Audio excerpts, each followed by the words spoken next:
তাকে কাফের বলেন। ইমাম শাফিঈ এবং মালিক রহমতুল্লাহ আলাইহি বলেন যে তাকে হাদ্দান কাফের হিসেবে হত্যা করা হবে। আর ইমাম আহমদ ইবনে হাম্বল বলেন যে তাকে কুফরান মুরতাদ হিসেবে তাকে হত্যা করা হবে। এটা হচ্ছে এখানে মৌলিক তিন মাযহাবের মত, কিন্তু কেউই তাকে ছেড়ে দিতে বলেনি। নামাজ না পড়লে কাফের, তাকে হত্যা করতে হবে এ বিষয়ে তিনি কোরআন হাদিসের কোনো রেফারেন্স দেওয়ার প্রয়োজন মনে করেননি। তিনি নিজেই কোরআন এবং হাদিসে এমন কথা নাই, এগুলো ইমাম শাফি ইমাম হাম্বলের মতামত। তার মানে আল্লাহ তার রাসূলের অনুমোদন ছাড়া ইমাম হাম্বলও মৃত্যুদণ্ডের বিধান দিতে পারবেন। বাস্তবে ইমাম হাম্বল ইমাম শাফিও এমন মতামত দেননি। এটা ইমাম উসামা বিন লাদেনের ফতোয়া। যাই হোক, যত ভিতরে যাবেন তত বিপদ বাড়বে। নাস্তিক থাকলে সবচেয়ে নিরাপদ। নাস্তিক অমুসলিমদের বিষয়ে হুজুরের কোনো অনুযোগ নেই। যারা নামাজই পড়ে না তাদের নিয়ে কিন্তু কেউ কথা বলে না। নামাজ পড়তে গেলেই তার পিছে লাগবে, আমিন জোরে বলবেন না আস্তে, আজানের মতো জোরে না ইকামতের মতো জোরে, শব্দ মাপার যন্ত্র দিয়ে মাপবে, ভলিউম ঠিক না থাকলে নামাজ হয়নি। নামাজ কিভাবে পড়বেন? হানাফি মাযহাব মোতাবেক পড়লে তো হবে না। মাযহাব মানা বেদাত, সব বেদাত জাহান্নামী। এত খারাপের খারাপ, এত জঘন্য। আমি এই সমস্ত বেদাতি আলেমদের লক্ষ্য করে কথাগুলো বলছি না। এদের যদি স্পেশালি আল্লাহ হেদায়েত দেন তো হেদায়েত পাবে, না হলে আবু তালেবের মতোই মারা যাবে। এরা আবু জাহালের মতোই মারা যাবে, এরা উতবার মতোই মারা যাবে, এরা ফেরাউনের মতোই মারা যাবে, এরা নমরুদের মতোই মারা যাবে। এদের কপালে হেদায়েত থাকলে হেদায়েত দিবেন আল্লাহ, দোয়া করে আল্লাহ হেদায়েত দাও। আর যদি না হেদায়েত পাই তাহলে ফেরাউন নমরুদের মতো এটা মারা যাবে। যত বড় পাগড়ি হোক, পাগড়ি যত বড়ই হোক, আল খেল্লা যতই বড়ই হোক না কেন, আমি এই সমস্ত পীরে মুগা ইবলিস শয়তানের এজেন্টদের সম্পর্কে কথা বলবো না। যারা তাদের অনুসরণ করে সাধারণ মানুষ তাদের বিবেকের কাছে প্রশ্ন রেখে যায়। শুধু নামাজের জাল হাদিস নিয়ে উনি ডিকশনারি সাইজ একখানা বই লিখেছেন। আমাদের দেশের মূলধারার মাদ্রাসাগুলোতে হানাফি মাযহাবের বই পড়ানো হয়। আমাদের বড় হুজুর মুহাদ্দিস হুজুররা হানাফি মাযহাব মোতাবেক নামাজ পড়েছেন, আমাদেরকেও সেভাবে শিখিয়েছেন, এবং আমি হানাফি মাযহাব মতোই নামাজ পড়ি, তাতে কোনো সমস্যাই নেই। কিন্তু মুজাফফর সাহেব এসে বলে দিচ্ছেন এসব হাদিস জাল, নামাজ পড়তে হবে নবীজি সাল্লাল্লাহু আলাইহি সাল্লাম যেভাবে পড়েছেন। তো এতদিন আমাদের হুজুররা তাহলে আবু জেহেলের মতো নামাজ পড়েছে, তাদের নামাজ হয় নাই। নবীর হাদিস মানতে বাধ্য, অতঃপর মোজাম্মেল এসে বলে দিবেন যে এ হাদিস সহি, এ হাদিস জাল। কোরআনের কোন আয়াতটা জাল? হাদিসের সালাত ও আমাদের নামাজ নামে একটি ভিডিও বানাবো, তখন দেখবেন আমরা হাদিস অনুযায়ী নামাজ পড়ি না। এ নিয়ে আমরা রাজনীতি খেলি। নামাজ না হলে সে কাফের, আর কাফেরের পিছনে নামাজ পড়লে তো নামাজ হবে না, সুতরাং আলাদা মসজিদ বানাও। রাসূল সাল্লাল্লাহু আলাইহি সাল্লামের নামাজ শিরোনামে নাসিরউদ্দিন আলবানী বই লিখেছেন, কিন্তু এরপরও ডক্টর গালিব, শায়খ রাজ্জাক নামাজ শিক্ষার বই লিখেছেন। কিয়ামত পর্যন্ত নামাজ শেখানোই শেষ হবে না। তাবলিগ জামাতের মনে করেছিলাম কোনো শত্রু নাই, কারণ তাদের বিষও নাই, দাঁতও নাই। তাই এখন শুনছি তাবলিগ জামাতের লোকদেরকেও নাকি হত্যা করে আজ সামুদের মতো নিশ্চিহ্ন করে দিতে হবে। খুদরি আলী, শোনো, পূর্ব দিক থেকে কতগুলি লোক বের হবে, তারা এত বেশি সালাত আদায় করবে, তোমাদের সালাত তাদের কাছে কিছুই না। আবু সাইদ খুদরি, শোনো, তোমরা যদি তাদের পাও তাহলে তাদের হত্যা করো, এমন ভাবে হত্যা করবে আদ সামুদকে যেভাবে ধ্বংস করে দেওয়া হয়েছে, ধূলিসাৎ করে দেওয়া হয়েছে, আদ সামুদকে যেভাবে পৃথিবী থেকে একবারে সমূলে নষ্ট করা হয়েছে, এইভাবে তুমি তাদেরকে হত্যা করো। যারা হত্যা করতে পারবে বিচারের মাঠে তারাই সবচেয়ে বেশি নেকি পাবে। সম্মানিত দিনী ভাই বোন, একটু খেয়াল করেন, আমি আপনাকে বলতে পারছি না এই নামাজি সে নামাজি, তবে রাসূল সাল্লাল্লাহু আলাইহি ওয়াসাল্লাম বলেছেন এক শ্রেণীর নামাজিকে হত্যা করতে হবে, হাদিস বুখারী মুসলিম। এক শ্রেণীর সালাত আদায়কারীকে রাসূল সাল্লাল্লাহু আলাইহি ওয়াসাল্লাম হত্যা করতে বললেন, এই কথা ঠিক, যদিও আপনাকে আমি বলতে পারছি না এই দল সেই দল, যদিও আব্দুর রব খুলনা সেই কালে বলে গেছেন এই দল টঙ্গীর দল। আব্দুর রব খুলনা রাহিমাহুল্লাহ এভাবে তিনি খোলা মাঠে ঘোষণা দিয়ে গেছেন। কিন্তু আমরা আপনাকে ওইভাবে না বললেও আপনাকে বলতে চাচ্ছি এটা জরুরিভাবে, বিশ্বস্তভাবে সহিহ হাদিস দিয়ে, যে এক শ্রেণীর মানুষকে সালাত আদায়কারীকে রাসূল সাল্লাল্লাহু আলাইহি ওয়াসাল্লাম কি বলেছেন? হত্যা করতে বলেছেন। উল্লেখ্য বুখারী মুসলিমে এমন কোনো হাদিস নাই। দেখুন, আমেরিকায় জন হপকিন্স থেকে ডাক্তারি পড়লেও তাকে প্রতিটা মেডিকেল প্রেসক্রিপশনের জন্য জবাবদিহি করতে হবে। প্রতিটা রোগীর মেডিকেল হিস্ট্রি সংরক্ষিত, কি ডায়াগনোসিসের ভিত্তিতে কি ওষুধ দিলেন তার সব নজরদারি, গবেষণা নিয়মিত চলছে। ঔষধ কোম্পানির কাছ থেকে বকশিস নিয়ে পেইন কিলার বা অ্যান্টিবায়োটিক প্রেসক্রাইব করলে চাকরি তো যাবেই, জেলও যেতে হবে। যত বড় শায়কই হোক না কেন, মুখে যা আসবে তা বলা বন্ধ করতে ইসলামিক ফাউন্ডেশনকে দায়িত্ব নিতে হবে। কারণ মানুষ ডাক্তারদের মতো এসব শায়কদের অন্ধ অনুসরণ করে। তাবলিগ জামাতের ফাজাইলে আমলে অনেক জাল গল্প আছে, কিন্তু সালাফি আহলে হাদিসদের এমন জাল ফজিলতের গল্পে ওহাবি ধর্মীয় স্বৈরতন্ত্র এবং সালাফি উগ্রবাদের মিশ্রণ আছে। এসব বিষয়ে সাবধান না থাকলে দুনিয়া আখিরাত দুই হারাবেন। হাদিস মানার নামে দিন শেষে তাদেরকে খোদা না মানলে আপনি পূর্ণ ঈমানদার নন। তাদের ব্যাখ্যা না মানলে আপনার আকীদা সহি নয়। Next is what?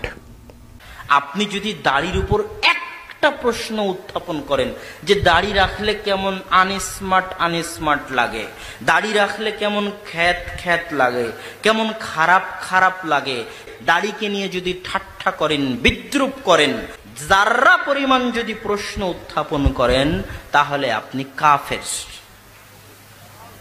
আমার চ্যালেঞ্জ থাকলো, আপনি কাফের। আপনার জানাজাও পড়া হবে না, আপনার কাফনও হবে না, আপনার দাফনও হবে না, মুসলমানের গোরস্থানে আপনার মাটিও হবে না। যে ইমাম আপনার জানাজা পড়াবে ওই ইমামেরও কাফের হওয়ার সম্ভাবনা আছে। যে ইমাম গোসল দিবে, দাফন করাবে, গোরস্থানে মাটি দিবে, তারও কাফের হওয়ার সম্ভাবনা আছে। দাড়ি রাখা সুন্নাত বললে হবে না। দাড়ি রাখা কি? চিহ্ন, শেয়ার। কিছু চিহ্ন আছে মুসলমানের, শেয়ারুল মুসলিমিন। আপনি যে মুসলমান তার পরিচয়, আপনি যে মুসলমান তার শেয়ার। সেই রকম কিছু শেয়ার আছে যে আপনি মুসলমান। এই শেয়ারগুলোর একটা হচ্ছে যে আপনার মুখে দাড়ি, যে আপনি মুসলমান। যদি না থাকে তাহলে এটা বোঝা যাবে না যে আপনি মুসলমান, না হিন্দু, না খ্রিস্টান, না ইহুদি, না বৌদ্ধ, এটা বোঝা যাবে না। দাড়ি রাখা হচ্ছে শেয়ার।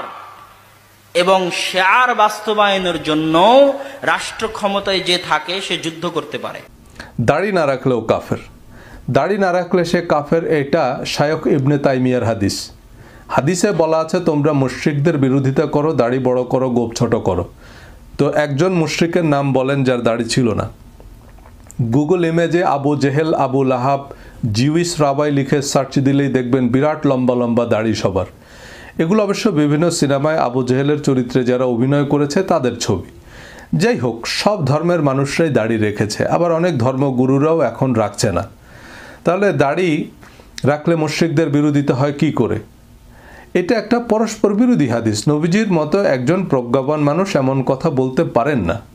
মালয়েশিয়া, থাইল্যান্ড, ফিলিপিন্স, চীন, জাপান, কোরিয়া এসব অঞ্চলের বেশিরভাগ মানুষের দাড়িই নাই। তো তারা তো মুসলমান হয়ে কোনো লাভ নেই, মুসলমানের চিহ্নই তো নেই। সার্টিফিকেট না পাইলে পরীক্ষা দিয়ে আর লাভ কি? যাদের গাল ভর্তি দাড়ি আছে তারা ইসলাম ধর্মের মালিক। দাড়ি কি লেফটেন্যান্ট জেনারেলের ব্যাজ? লেফটেন্যান্ট জেনারেল ছাড়া কেউ পড়তে পারবে না বা দাড়ি রাখতে পারবে না? এটা তো চুলের মতোই, না কাটলে লম্বা হয়। দাড়িকে নবীজির সুন্নায় তারাই বানিয়েছে যারা নবীজির প্রকৃত সুন্নাহ অনুসরণের যোগ্যতা বা ইচ্ছাই নাই। তারা চিন্তা করে দেখলো যে এই একমাত্র যোগ্যতা যা আমরা অর্জন করতে পারবো, এর জন্য আমাদেরকে কিছুই করতে হবে না। কিন্তু কোরআন হাদিসে, সাহাবীদের জীবনীতে এত হাজার হাজার বিধি নিষেধ উপদেশ থাকতে দাড়ি নিয়ে কেন এত কড়া অবস্থান? এগুলো মূলত তাদের নিজ নিজ দলীয় প্রধানের সুন্নত। যেমন মোহাম্মদ বিন আব্দুল ওয়াহাব স্কার্ফ মাথায় দিতেন। ওয়াহাবি শায়করা স্কার্ফ পরে। স্কার্ফের একটা হাদিসও আমার চোখে পড়েনি। তাবলিগ জামাতের লোকেরা পাগড়ি পরে, আহলে হাদিসের লোকরা এখন বলছে পাগড়ি পরা বেদাত। বুখারী শরীফের অজু অধ্যায়ে হাদিস আছে নবীজি পাগড়ির উপর মাসে করেছেন, এর অর্থ নবীজি পাগড়ি পরেছেন। এভাবেই দেওবন্দিরা তাদের আলেমদের সুন্নত, জাকির নায়কের ভক্তরা তার সুন্নত মানে। আর যার ইমাম যে ফতোয়া দিয়েছেন তা নিয়েই মূলত মারামারি, দল উপদল। অনেক স্কলার বলছেন দাড়ির সাথে ধর্মের কোনো সম্পর্ক নাই। আরেকজন বলবেন দাড়ি দূর থেকে দেখা গেলেই হবে। আরেকজন বলবেন দাড়ি কাটলে তার কল্লা কেটে ফেলতে হবে। এবার ওনার মুরিদরা হুজুরের ফতোয়া অনুযায়ী আমল করবে, হাদিস অনুযায়ী নহে। দাড়ি নিয়ে সাম্প্রতিককালের আহলে হাদিসদের এত কড়া অবস্থান কারণ এরদোয়ানের দাড়ি নেই। মুসলিম বিশ্বের খলিফা হওয়ার দৌড়ে তিনি সৌদি আরবের সম্ভাব্য প্রতিপক্ষ। এসব শিরক, বেদাত, মাজার, মাযহাব আর সহি আকীদার পেছনের বিশ্ব রাজনীতি নিয়ে আমাদের অনেকেরই খুব একটা ধারণা নেই। চলুন একটু ধারণা নিই। মুসলিম বিশ্বে এখন তিনটা প্রধান ব্লক: সৌদি আরব, ইরান এবং তুরস্ক। প্রথম বিশ্বযুদ্ধে ওসমানী খেলাফত বা অটোম্যান এম্পায়ার ছিল অক্ষ শক্তি বা জার্মান নেতৃত্বাধীন জোটে। মক্কা মদিনা সহ মুসলিম বিশ্বের বেশিরভাগ অঞ্চল তখন ছিল ওসমানী বা তুর্কি খেলাফতের অধীনে। ইহুদিদের তখনও কোনো দেশ ছিল না। তারা মধ্যপ্রাচ্যে ইসরায়েল রাষ্ট্র প্রতিষ্ঠার শর্তে ব্রিটিশ নেতৃত্বাধীন মিত্রশক্তির পক্ষে কাজ করে। প্রথম বিশ্বযুদ্ধে জার্মানির পরাজয়ে ইহুদিদের উল্লেখযোগ্য ভূমিকা ছিল এবং এ কারণেই দ্বিতীয় বিশ্বযুদ্ধে হিটলার নির্বিচারে ইহুদি হত্যা করে।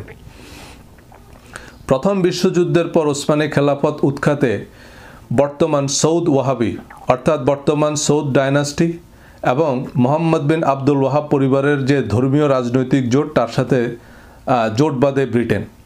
সৌদি রাজতন্ত্রের সকল অন্যায় অনাচার এবং স্বৈরতান্ত্রিক নীতিকে বৈধতা দিতে প্রয়োজন মাফিক ফতোয়া প্রসব করে এই ধর্মীয় মিত্র ওয়াহাবিরা। যদিও মোহাম্মদ বিন আব্দুল ওয়াহাব একজন বরেণ্য সংস্কারক ছিলেন, কিন্তু বর্তমানে ওয়াহাবিজমের নামে যা চলছে তা মূলত ধর্মীয় স্বৈরতন্ত্র।